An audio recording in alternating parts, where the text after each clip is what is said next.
Halo, selamat pagi teman-teman semuanya. Mungkin ada teman-teman yang belum tahu mengenai sistem vlog yang saya manfaatkan pada kolam ras saya. Saya banyak belajar dari youtuber senior, ada yang khusus membahas tentang bakteri, ada juga channel yang membahas tentang ras, ada juga channel yang membahas tentang biovlog. Nah, dari channel yang membahas tentang bakteri, saya menyadari bahwa vlog atau kotoran yang sepertinya eh, limbah ya, yang terbentuk pada kolam. Misalnya kita saya meletakkan kerang jahe ya pada kolam saya. Nah, di sana terbentuk seperti ada kotoran-kotoran menumpuk. Dari channel bakteri yang saya ikuti, ternyata itu adalah vlog yang terbentuk seperti pada kolam-kolam biovlog yang merupakan pakan ikan itu sendiri. Nah, inilah yang saya manfaatkan untuk membantu pakan serta menjadi pakan utama untuk saya punya burayak. Nah, jadi pada burayak saya tidak beri makan pelet. Saya memberikan pakan vlog yang terbentuk pada kerang jahe yang ada di kolam indukan. Nah, disinilah yang saya bilang di video-video saya sebelumnya, saya memanfaatkan sistem biovlog. Saya menggunakan vlog pada kerang jahe ya, karena yang terbentuk pada tumpukan-tumpukan kerang jahe itu yang seperti kotoran itu adalah vlog yang dihasilkan oleh bakteri biotik, probiotik, dan dibantu oleh M4 yang sangat berguna buat membantu kita dalam pakan ikan. Ini contoh salah satu, saya memberikan pakan ikan, mereka udah makan dari vlog yang ada terbentuk pada pinggir-pinggir kolam, yang terbentuk pada kerang jahe. Ini udah pemberian pakan yang ketiga kali saya pagi ini. Saya memberi makan lebih karena saya kan ada pelihara gurame. Nah, di situ ada gurame hias, gurame padang ya. Dan saya juga ada pelihara anak koi. Jadi kalau saya tidak memberikan pakan lebih, nanti mereka nggak kebagian makan. Nah, bukan maksudnya membazirkan, tapi ya resiko juga karena saya mencampurkan beberapa jenis ikan pada satu kolam. Kalau nila kan ya seperti informasi yang saya dapatkan dari channel lainnya, nila termasuk ikan yang rakus dalam makan gitu. Jadi kalau saya nggak kasih lebih, nanti yang ikan-ikan jenis lainnya nggak kebagian, terutama gurame, anak koi, yang termasuk ikan pemalu gitu kan. Nah, semoga bermanfaat informasi yang saya berikan.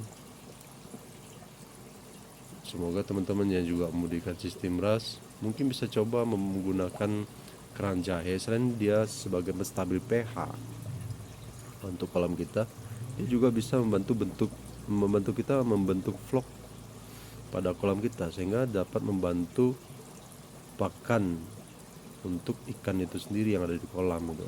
Apakah kita mungkin lagi ada acara, ada keperluan, kita mungkin terlambat kasih makan, nah mereka bisa makan dari vlog-vlog yang terbentuk pada kerang jahe itu sendiri.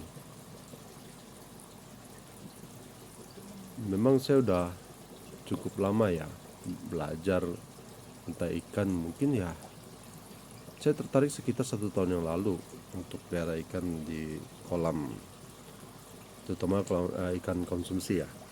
Saya belajar, saya analisa dulu, mengetahui dulu tentang bioflow, tentang sistem ras, tentang konvensional, terus tentang masalah pakan, masalah ikan sakit, ini segala macamnya.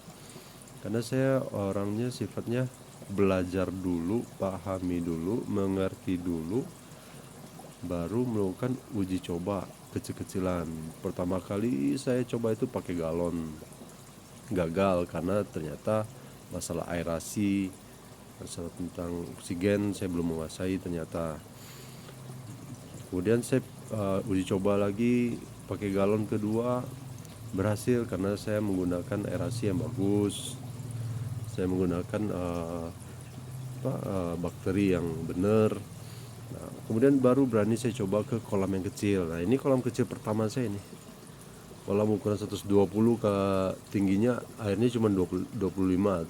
Kolamnya tinggi 25, tapi kalau saya lihat dari airnya kayaknya airnya cuma 23 cm tingginya. Itu saya tebar padat sekitar 38, ada mungkin sekitar 36 ya, mungkin 36 ekor campur ya. Campur berbagai macam jenis ikan dan ukuran ikan. Ikan saya gunakan mungkin bukan bibit unggul, juga tidak mengukur dari ukuran ikan ya. Yang penting ada ikan yang bisa untuk saya lakukan uji coba pertama, yang ada dijual di sekitar sini ya saya beli aja. Coba 1 kilo, tambah 1 kilo lagi, tambah 1 kilo lagi, dari ukuran 115, 115, 110. Nah, alhamdulillah hasil saya belajar itu menunjukkan hasil gitu.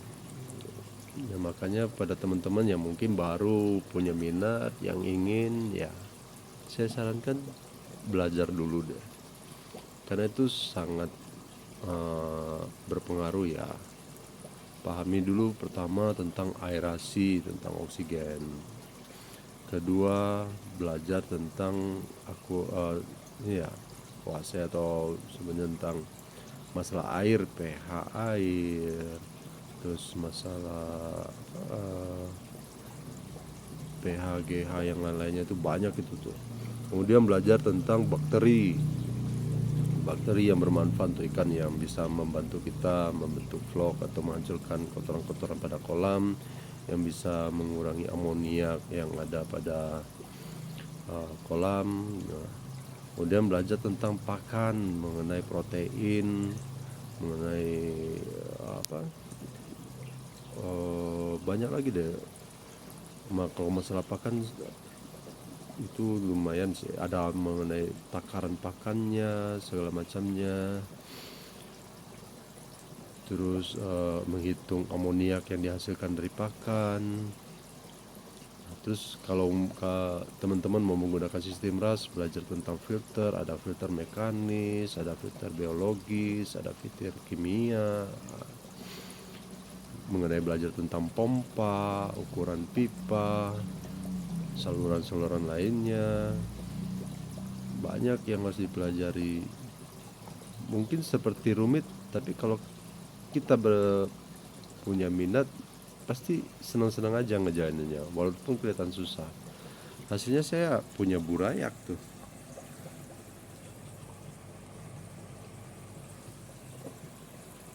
Punya burayak, saya juga kaget punya burayak.